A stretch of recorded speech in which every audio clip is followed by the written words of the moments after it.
ठंड की आहट के साथ ही राजधानी की हवा भी बदलने लगती है। मानसून की वापसी के बाद लगातार हवा प्रदूषित होती नजर आ रही है। हवा प्रदूषण के साथ ही यमुना नदी भी प्रदूषित हो गई है। सफेद जहरीली झाग ने नदी पर कब्जा कर लिया है। वहीं हवा का स्तर भी गंभीर श्रेणी में दर्ज किया जा रहा है। पर सवाल यह है कि अक्टूबर से नवंबर के महीने में ही दिल्ली में हवा और पानी जहरीला कैसे हो जाता है?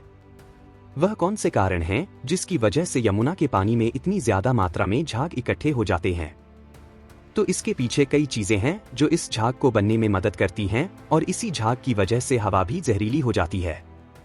दिल्ली में मानसून की बारिश से वायु का प्रदूषण धुल जाता है, वहीं यमुना नदी में जल स्तर और प्रवाह बढ़ने से झाग की समस्या नहीं होती है। लेकिन अक्टूबर और नवंबर में बारिश नहीं होने से वायु प्रदूषण और यमुना में जल स्तर और प्रवाह घटने से सफेद झाग बनने की दिक्कत बढ़ जाती है।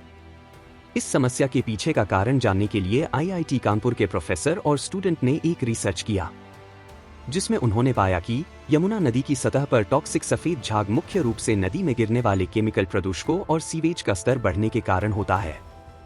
घरेलू और औद्योगिक कचरे से फॉस्फेट और सर्फेक्टेंट वाले डिटर्जेंट की वजह से झाग बढ़ता है। यमुना नदी में पहुंचे रसायन पानी के सतह पर तनाव को कम कर देते हैं। इससे बुलबुले और झाग बनते हैं। बिना ट्रीटमेंट वाले सीवेज की मात्रा बढ़ने से यमुना नदी की यह समस्या और ज्यादा बढ़ जाती है। इसके अलावा इसके पीछे कुछ पर्यावरणीय कारण भी बताए हैं।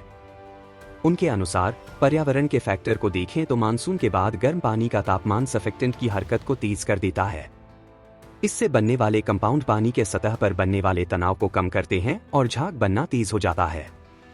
जल का स्तर और प्रवाह कम होने पर यही ठहराव झाग को इकट्ठा होने और देर तक बने रहने के लिए जिम्मेदार होता है। इसके अलावा सीवेज और वेस्टेज भी इसमें काफी हद तक जिम्मेदार हैं। यमुना में रोजाना 3.5 बिलियन लीटर से अधिक सीवेज आता है। इसमें से सिर्फ 35 से 40% का ही ट्रीटमेंट किया जाता है। ये सीवेज नाइट्रेट्स और फॉस्फेट से प्रदूषण को कई गुना बढ़ा देता है। इसके दबाव के कारण बड़े पैमाने पर झाग बनने लगता है। इसके अलावा यमुना नदी में सफेद झाग के पीछे कई वैज्ञानिक खास तरह के फिलामेंटस बैक्टीरिया की मौजूदगी को भी एक बड़ी वजह मानते हैं। ये बैक्टीरिया भी कम ऑक्सीजन वाले पानी में सर्फेक्टेंट अणु छोड़ते हैं। यह झाग को स्थिर करने में मदद करता है। इन सर्फेक्टेंट के अलावा यमुना नदी में सड़े हुए पौधे, शैवाल, मृत जीव और कृषि अपशिष्ट भी गिरते और बहते हैं।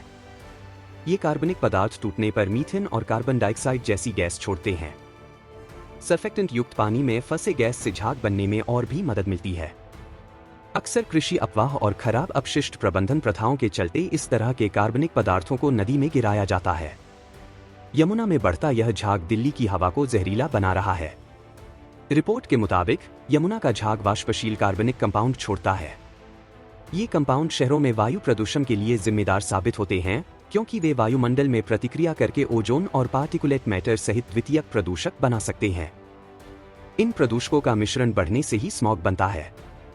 हवा में बनी धुंध में यह कंपाउंड बड़ी मात्रा में होते हैं, जिससे दिल्ली का AQI बढ़ जाता है और स्मॉग लोगों की सेहत के लिए बेहद खतरनाक साबित होता है।